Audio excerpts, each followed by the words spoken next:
doing well. I'm your teacher from Learning Zone. Here your English metric book class. आज हम unit number 6 cover करेंगे.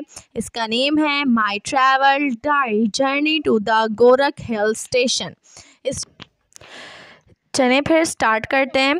Travelling is a way of reconnecting with nature and most importantly with और our selves. देखें यहाँ पर पहला जो paragraph की जो लाइन है वो क्या बोल रही है, सफ़र फितरत के साथ दोबारा जुड़ने का एक तरीका है और सबसे अहम बात अपने आप से. मतलब यहाँ पर ये बताया जा रहा है कि सफ़र जो होता है, मतलब हम कहीं पर ट्रैवल करते हैं, कहीं पर घूमते हैं, तो फितरत मतलब इंसान के अंदर कोई भी फितरत पाई जाती है, उसके साथ दोबारा जुड़ने का एक तरीका है.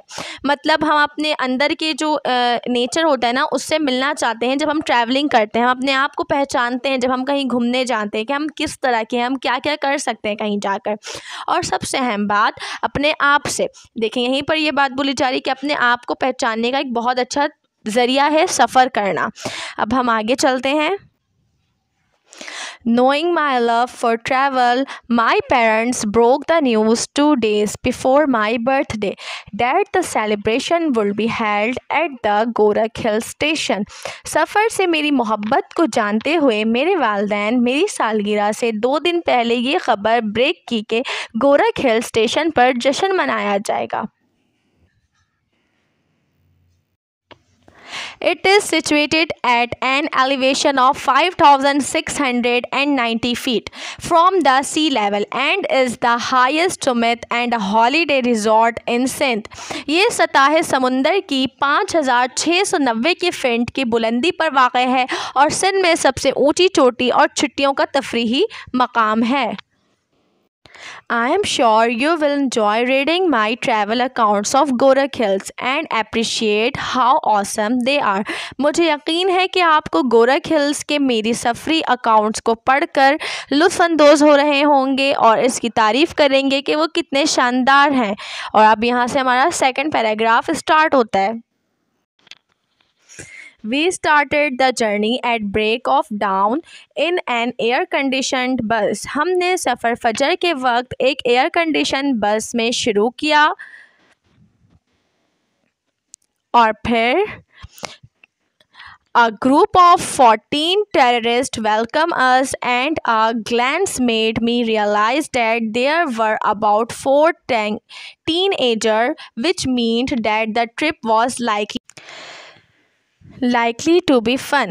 14 सियाहों के ग्रुप ने हमारे इस्तकबाल किया और एक नज़र ने मुझे यह एहसास दिलाया कि वहाँ तकरीबन 4 नौजवान थे, जिसका मतलब ये था कि ये सफ़र मज़े का था. I took a seat near the window and our long-awaited trip started from the Karachi.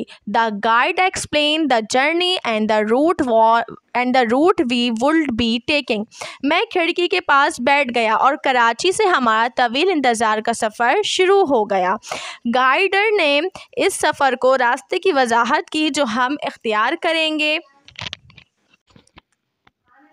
After crossing the toll plaza on the motorway, I turned on my Wi-Fi wireless fidelity to search for the route of our final destination.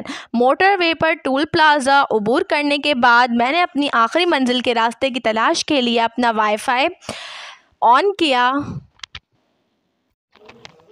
I checked the route on my mobile and the GPS geographic positioning system showed that the area that we were crossing was Nooriabad and that we had traveled 83 kilometers.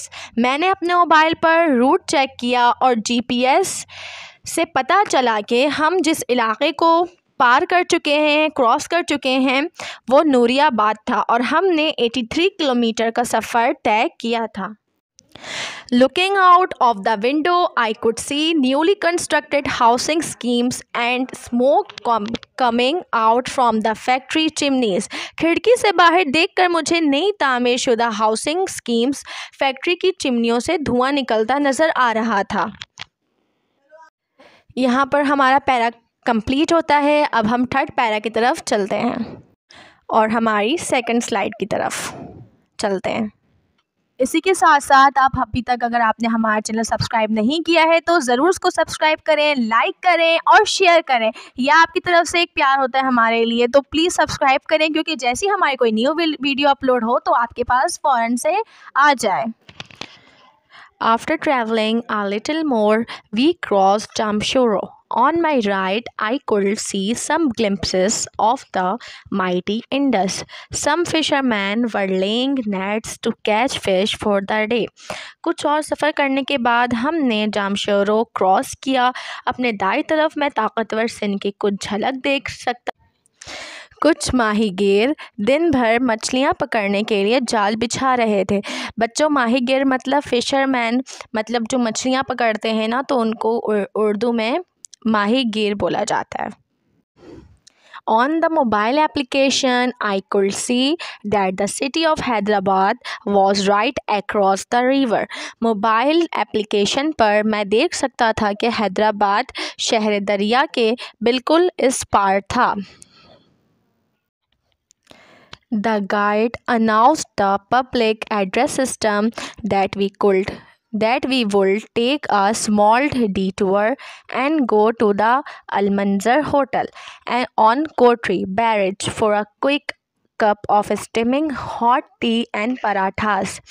Guide ने public address system पर ऐलान किया कि हम एक छोटा सा चक्कर लगाएंगे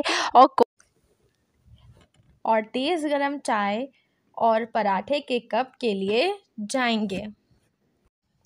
The barrage was a colossal bridge-like structure constructed over the mighty river. I quickly made friends during the break and was sure that the rest of my trip would be exciting.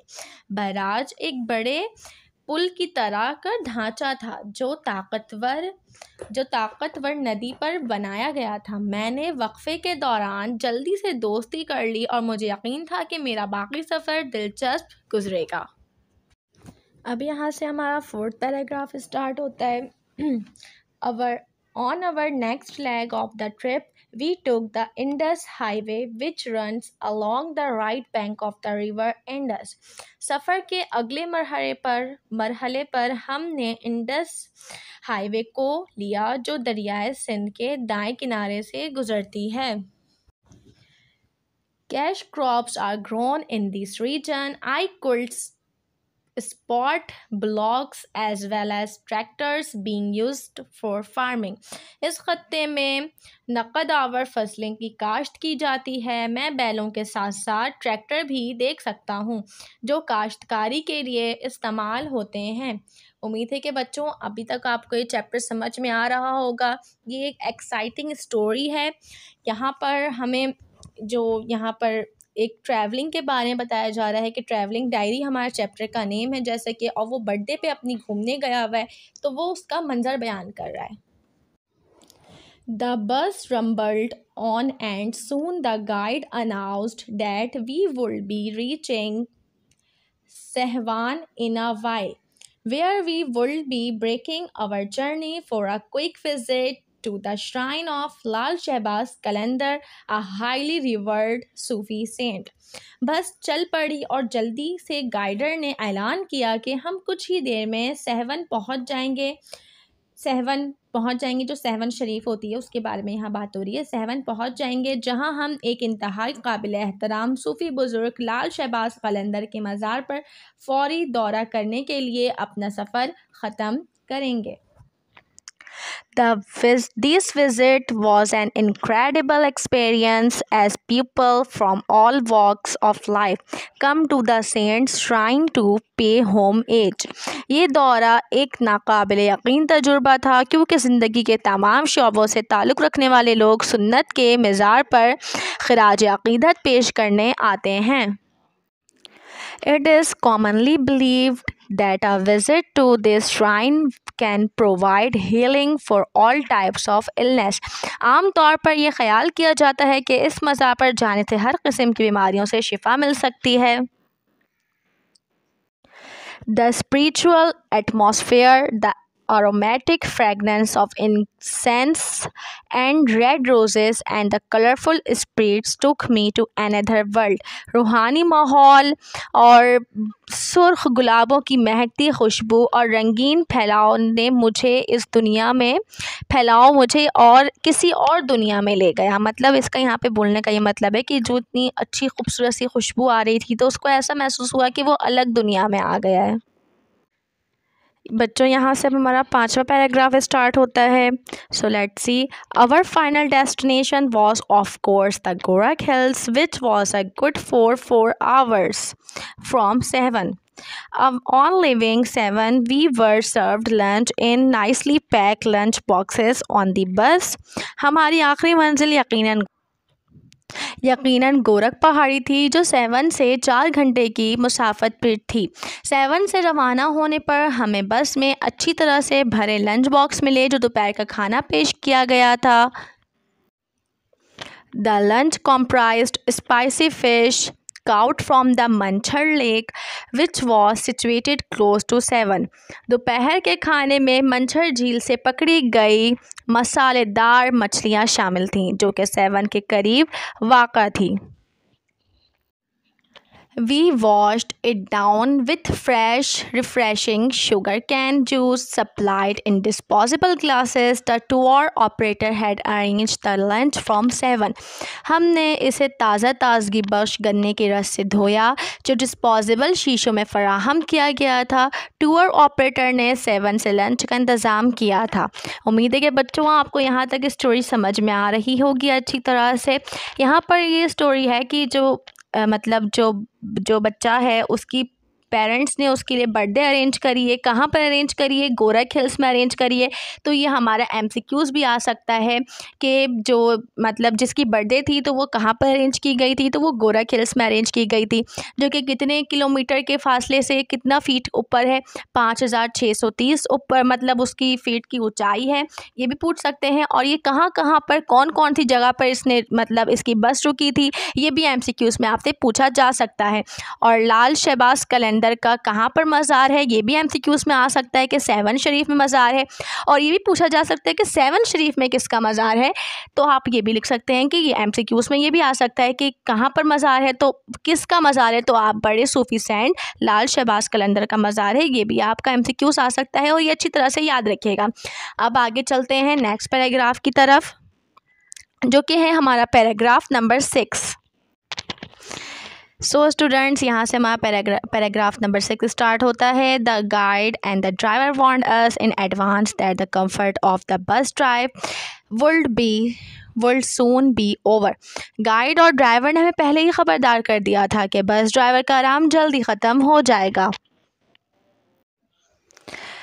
At the foot of the Gorakh Hills, we were transferred to a jeep for a step uphill drive to reach the summit. Gorakh पहाड़ियों के दामन में हमें चोटी की तक पहुंचने के लिए एक खड़ी चढ़ाई के ड्राइवर के लिए एक जीप में मुंतकिल किया गया। अच्छा, यहाँ पर बहुत ज़्यादा खालिस उर्दू बेटा बताई जा रही है। वैसे मैं आप लोगों को इसका मीनिंग बताती हूँ कि गोरख पहाड़ियों के दामन में मतलब जो चोटी थी, मतलब जब हम गोरख पहाड़ियों के दरमियान मतलब जब इंटर हो गए तो वहाँ से ऑब्वियसली सी बात है वहाँ पे बस तो नहीं जाएगी, तो अब हमें वहाँ पर जीप करनी होगी। और जीप वहाँ पे या जीप या फिर कोई भी कार हम कर सकते हैं, लेकिन वो जो यहाँ पे जो बुक में बताया जा रहा है, जो चैप्टर है, इसमें बोला जा रहा है कि वहाँ पर उन लोगों ने एक जीप करी और वो लोग उसमें इंटर हो गए। The step zigzag 4 kilometers ride made my mother and a few elders sick, but we were well prepared to handle the problem. 4 kilometre की तेज़ रफ्तार सवारी ने मेरी वालदा और चंद बुज़ुर्गों को बीमार कर दिया। यहाँ से जब हमारी जो जीप जब स्टार्ट हुई मतलब उन लोगों की, तो वह इतनी तेज़ रफ्तार से जीप चली कि सब बीमार हो गए वहाँ पर जो बुज़ुर्ग लोग थे। लेकिन उन लोगों ने इसका पूरा इंतज़ाम करा हुआ था कि अगर उनके साथ कुछ ऐसा पेश आ जाए रास्ते में तो वो इसके लिए गेट टू रेड हुए हुए थे। सो अब नेक्स्ट लाइन में चलते हैं। On reaching the peak, I felt that I was on top of the world, surrounded by steep slopes and rugged beauty. चोटी पर पहुंचकर ही मैंने महसूस किया कि मैं दुनिया की चोटी पर हूँ। मतलब उसने ये महसूस किया कि वो दुनिया को बिल्कुल ऊंचाई से देख रहा है और उसको एक खूबसूरत सी घिरा हुआ पूरा एक इलाका नज़र आ रहा था। मतलब वो जब इतनी ऊपर गया तो उसको ऐसा लगा कि वो दुनिया के बिल्कुल ऊपर आ गया है और पूरी दुनिया को आराम से देख रहा है। However, as luck would have it, all rooms were occupied and we had to rent tents for our night stay. ताहम किस्मत के मुताबिक तमाम कमरों पर कब्ज़ा कर लिया गया था और हमें अपने रात के क़याम के लिए टेंट किराए पर लेना पड़ा। मतलब उन लोगों को रूम्स नहीं मिले थे ठहरने के लिए वहाँ पर। उन लोगों ने क्या लिया था, एक टेंट लिया था, वो भी किराए पर। याद रखिएगा स्टूडेंट, ये MCQs आ सकता है कि वो लोग रूम में स्टे करे थे या फिर टेंट में स्टे करे थे। तो ये MCQs आएगा यहाँ पर। तो आपने टिक लगाना है कि वो टेंट में स्टे करे थे जो कि उन्होंने रेंट पर लिया था। My family fixed our tent on a small flat piece of land overlooking Balochistan in the west. This location was a perfect vantage point for watching the sunset. मेरे ख़ानदान ने हमारा खेमा एक छोटे से फ्लैट ज़मीन पर लगाया जो मगरिब में बलूचिस्तान का नज़ारा करता है। ये मकाम गुरूब आफ्ताब को देखने के लिए एक बेहतरीन मकाम था। मतलब बच्चों यहाँ पर ये बता रहा है, जो ये लड़का जो गया है अपनी बर्थडे को सेलिब्रेट करने के लिए, ये बता रहा है कि इसके जो ख़ानदान थे उन्होंने खैमा लगाया छोटा सा फ्लैट ज़मीन पर। मतलब एक चपटी सी ज़मीन के हिस्से पर इन लोगों ने एक खैमा लगाया जो कि बलूचिस्तान की तरफ से मगरूब हो रहा था। मतलब जिसका एक साइड बलूचिस्तान की तरफ से नज़र आ रहा था और दूसरा जो नज़रिया था वो था जहाँ से सूरज निकलता है। उम्मीद है कि आपको ये पैराग्राफ अच्छी तरह समझ में आया होगा स्टूडेंट्स। अब हम पैरा नंबर 7 की तरफ चलते हैं। थोड़ी सी बोरिंग स्टोरी है लेकिन मैं आप लोगों को आखिरी में एक मोरल की तरह अच्छी तरह से समझा दूंगी ताकि आप लोगों के लिए कोई क्वेरी ना हो बीच में। और मैं आप लोगों को बीच बीच में इंपॉर्टेंट MCQs बता रही हूँ क्योंकि MCQs इससे आएंगे क्योंकि न्यू चैप्टर्स इंक्लूड हुए हैं, न्यू बुक है। तो हमारे लिए यही कोशिश होगी कि आप लोगों को अच्छी तरह से सारी चीज़ें समझ में आ जाएं। अब हम आते हैं पैराग्राफ नंबर 7 की तरफ। After a light dinner when I stepped out of the tent with a steaming cup of tea in my hand, I found myself under a canopy of stars under which we lit the bonfire. हल्के खाने के बाद जब मैं खैमे से बाहर निकला, चाय का कप हाथ में लेकर मैंने अपने आप को सितारे की छत के नीचे पाया जिसके नीचे हमने अलाव जलाया था। We were all in a very good mood and had great fun indulging in activities such as Baidbazi, Chinese whisper, sharing funny stories, and all sorts of childish games that we could think of. हम सब बहुत अच्छे mood में थे और बैतबाजी, चीनी सरगोशियाँ, मजाक मस्तियाँ, कहानियाँ शेयर करने में और हर तरह की बचकाना खेलों में शामिल होने में बहुत मज़ा आया जिसके बारे में हम सोच सकते थे। The sparkling golden hues of the fire, the crackling of the wood, the bright stars above, and the warmth of friends gathered around the fire made time come to stand still. आग की चमकती हुई सुनहरी रंगत, लकड़ी की कड़कती और चमकते सितारे और आग के गिर्द जमा दोस्तों की गर्म जोशी ने वक्त ठहरा दिया। ये बता रहा है कि वहाँ पर इन लोगों ने किस तरह इंजॉय किया था, क्या क्या किया था। इन लोगों ने वहाँ पर गेम्स खेले। अब ये MCQs आ सकता है कि वहाँ पर कौन कौन से गेम्स खेले। इन लोगों ने बैतबाजी करी, इन लोगों ने चाइनीज़ सरगोशी करी इन लोगों ने, और यहाँ पर इन लोगों ने चमकती हुई आग वगैरह देखी तो इसका वक्त ठहरा दिया। अब नेक्स्ट पैराग्राफ की तरफ चलते हैं जो कि हमारा है पैराग्राफ नंबर 8 और आई थिंक वो लास्ट पैराग्राफ है। Waking up early in the morning, I was not aware that the best was yet to come. सुबह सवेरे जागना मुझे मालूम नहीं था कि बेहतरीन साबित होगा। मतलब वो, क्योंकि आजकल के बच्चे तो सभी सुबह देर से ही उठते हैं, तो वहाँ पे उसने भी यही बोला कि उसको ये नहीं पता था कि उसके लिए बेहतरीन साबित होगा कि वो सुबह जल्दी उठ जाएगा तो उसको इतना मज़ा आएगा। So, as I stepped out, I witnessed a sunrise that was one would witness in a painting or a movie, and the clouds were gradually descending all around us. जैसे ही मैं बाहर निकला तो मैंने तुलो आफ्ताब का मुशाहिदा किया, जो कि एक पेंटिंग या फिल्म में दिख रहा था, और बादल आहिस्ता आहिस्ता हमारे चारों तरफ उतर रहे थे। मतलब जब वो सुबह सुबह उठकर बाहर निकला तो उसने देखा कि सूरज इतनी खूबसूरत अंदाज में निकल रहा है, तुलू हो रहा है कि बिल्कुल ऐसा पेंटिंग की तरह लग रहा है, जैसा मूवीज़ में दिखाता है उस तरह का उसको नज़ारा नज़र में आया, और चारों तरफ से बादल भी आ रहे थे। So, it was spellbinding to see floating clouds which I could touch, to smell the fragrances of different herbs which tranquilized my senses, and to hear the distant bleating of sheep grazing around. तैरते बादलों को देखना जिन्हें मैं छू सकता था, मुख्तलिफ जड़ी बूटियों की खुशबुओं को सूंघने के लिए जिसने मेरे हवास को सुकून बख्शा था, और इर्द गिर्द चरने वाले भेड़ों जो दूर दूर तक आवाज़ें सुनना जादुई था। मतलब ये बता रहा है कि उसने वहाँ पर क्या क्या चीज़ें महसूस करी, उसको क्या क्या चीज़ें नज़र आएंगी। ये भी MCQs में आ सकता है। उसने क्या देखा कि तैरते बादलों को देखा जो कि वो छू भी सकता था, उसको टच भी कर सकता था। मुख्तलिफ़ जड़ी बूटियों की उसने खुशबुएँ सूंघी थी, और जिसको मतलब उसकी खुशबू इतनी प्यारी थी कि उसको बिल्कुल सूंघ कर इतना अच्छा महसूस हुआ। और इर्द गिर्द से उसको किसकी आवाज़ें आ रही थी, वहाँ पर भेड़ों की आवाज़ें आ रही थी, शीप की आवाज़ें आ रही थी। ये भी MCQs में आ सकता है बच्चों, ये बहुत इंपॉर्टेंट है MCQs कि वहाँ पर किस चीज़ों की आवाज़ आ रही थी, वहाँ पर भेड़ियों की आवाज़ें आ रही थी। अच्छा, अब हम आगे बढ़ते हैं। नेक्स्ट लाइन हमारी ये है, it was still admiring the beauty when I heard people singing happy birthday behind me. Turning around, I saw that my parents and friends were carrying a huge cake with candles on it. मैं अभी खूबसूरती की तरफ तारीफ़ कर रहा था, मतलब वो अभी खूबसूरती को बयान ही कर रहा था कि मुझे अचानक से आवाज़ आती है हैप्पी बर्थडे। मुझे यहाँ पर आवाज़ आती है हैप्पी बर्थडे। सब यहाँ पर सॉन्ग सिंग कर रहे थे, happy birthday to you.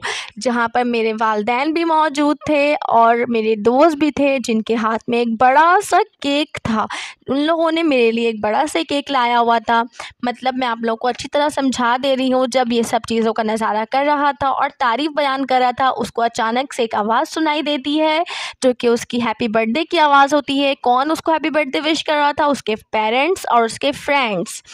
Things had been planned to the last detail. A beautiful rug had been spread out for the cake cutting ceremony. चीज़ों की आखिरी तफसील तक मनसूबाबंदी की गई थी। केक काटने की तकरीब के लिए खूबसूरत कालीन बिछाया गया था। मतलब उसको केक कटिंग के लिए उसके पेरेंट्स और उसके फ्रेंड्स ने खूबसूरत सा कालीन बिछाया था। It was deeply touched by my parents' love and meticulous arrangement. The cake cutting was followed by halwa puri. हलवा पूरी फॉर ऑल। यहाँ पर इंग्लिश में लिखा हुआ है ना इस तरह हलीवा पूरी, तो मैंने हलवा इसी तरह पढ़ लिया स्टूडेंट्स। वैसे स्पेल में भी आप लोगों को आसानी हो, क्योंकि आप लोगों को तो इंग्लिश में ही लिखना है, उर्दू में तो लिखना नहीं है, तो आप हलीवा पूरी ही पढ़ें ताकि आपकी स्पेलिंग सही लिख सकें, HALIVA। यहाँ पर इसकी उर्दू क्या है कि क्या बता रहा है, मैं अपने वालिदैन की मोहब्बत और मोहतात इंतज़ामात से बहुत मुतासिर हुआ। मतलब उसको उसकी वालिदैन की मोहब्बत और इतना प्यार नज़र आया कि उसका दिल बहुत खुश हो गया। केक काटने के बाद सब के लिए हलवा पूरी मंगाई गई। मतलब केक कटिंग के बाद उसके पेरेंट्स ने हलवा पूरी का इंतज़ाम किया था, तो वो लोग सब ने हलवा पूरी खाई बैठकर। However, good things have to come to an end. Soon after breakfast, we pack our belongings and said goodbye to the inspiring holiday resort of Sindh. ताहम तमाम अच्छी चीज़ों को ख़त्म होना ही था। नाश्ता करके फ़ौरन बाद हमने अपना सामान बांधा और सिंध की तरफ खौफनाक छुट्टी वाले तफरीही मकाम को अलविदा कहा। ये देखें यहाँ पर इसने क्या बोला, यहाँ पर इसने बोला कि हमने खौफनाक मकाम को अलविदा बोला। लेकिन इसने खौफनाक क्यों बोला? क्योंकि ये बहुत ऊंचाई पर था और इन लोगों को रास्ते में बहुत मुश्किलात का भी सामना करना पड़ा था, इसलिए इसने इसको खौफनाक का वर्ड इस्तेमाल किया है। On our way back, we took a different route and traveled from the दादू मोरो ब्रिज। यहाँ से हमारा 9 पैराग्राफ स्टार्ट होता है स्टूडेंट्स। देखें, इसका उर्दू बताती हूँ मैं आप लोगों को। वापसी पर हमने एक मुख्तलिफ रास्ता अख्तियार किया और दादू मोरो पुल से सफ़र किया। ठीक है स्टूडेंट्स। देन आगे देखते हैं नेक्स्ट लाइन में, the guide announced that from there we would cross the river Indus to go to the other bank to continue our journey. Guide ने ऐलान किया कि वहाँ से हम अपना सफ़र जारी रखने के लिए दूसरे किनारे पर जा रहे हैं, जो कि दरियाए सिंध को अबूर करेंगे। मतलब ये समझ लें कि उन लोगों ने दरियाए सिंध अबूर कर लिया था, क्रॉस कर दिया था और अब वो लोग दूसरी जगह दूसरे बैंक पर पहुंचने वाले थे। सो स्टूडेंट्स, उम्मीद है कि आप लोगों को स्टोरी समझ में आ रही होगी। थोड़ी सी बोरिंग है, लेकिन मैं आप लोगों को लास्ट में अच्छे से मोरल इसका समझा दूंगी। The landscape here was greener as compared to the right bank. यहाँ का मंजर दाएं किनारे के मुकाबले में सरसब्ज था। मतलब जाते हुए उसने इतने सरसब्ज बाग नहीं देखे थे, लेकिन अभी उसको नज़र आ रहे थे। So on the way we stop at the Hala to buy some souvenirs from the roadside shops. We also glimpsed the historical city of Matiari in the distance. रास्ते में हम हाला में सड़क के किनारे दुकानों से तहाइफ ख़रीदने के लिए रुके। हमने दूर से मटियारी का तारीख़ी शहर भी देखा था। मतलब इन लोगों ने रास्ते में एक शहर जगह हाला, वहाँ पर ये लोग स्टे करे, क्योंकि वहाँ से उन लोगों को गिफ्ट्स वगैरह ख़रीदने थे। और वहाँ पर उन लोगों को एक दूर से एक मटियारी का तारीख़ी मकाम भी नज़र आ रहा था। Earlier the guide had announced that we were passing close to Bhidsha, where the shrine of one of the world's greatest poet, Hazrat Shah Abdul Latif Bhittai Raziyallahu Ta'ala Anhu, is located.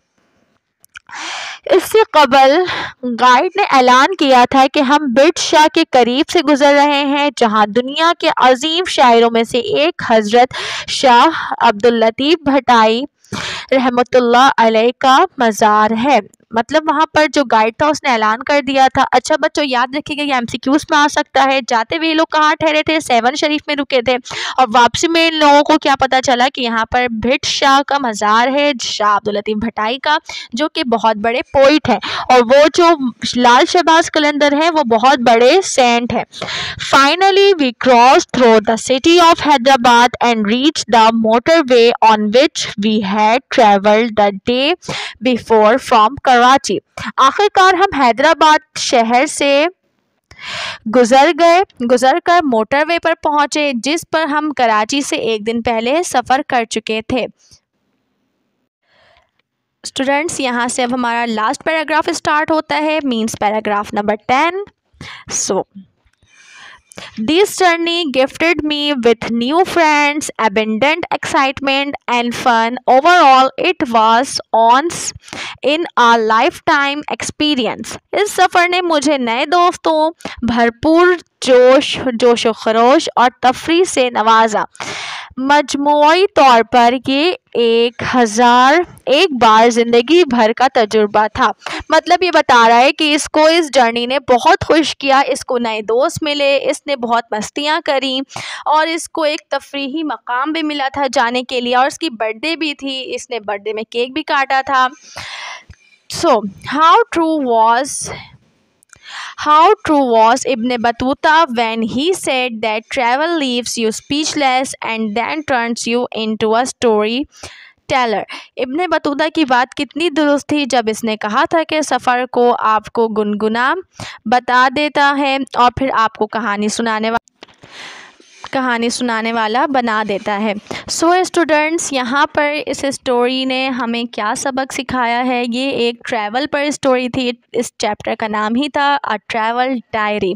सो मैं आपको इसके बारे में बता देती हूँ starting से। यहाँ पर जो बच्चा था वो उसकी बर्थडे थी, उसको अपनी बर्थडे सेलिब्रेट करनी थी। उसने अपनी बर्थडे सेलिब्रेट करी तो उसने कहाँ पर करी थी अपनी बर्थडे सेलिब्रेट? ये आप मुझे कमेंट सेक्शन में बताइएगा। उम्मीद है कि आप लोगों को वीडियो पसंद आई होगी और अच्छे से ये चैप्टर आप लोगों को समझ में आया। सब्सक्राइब करें और शेयर करें अपने दोस्तों के साथ, क्योंकि ये मैट्रिक की न्यू बुक आई है इंग्लिश की, तो आप अपने दोस्तों को भी शेयर करें कि वो भी इससे पढ़ें।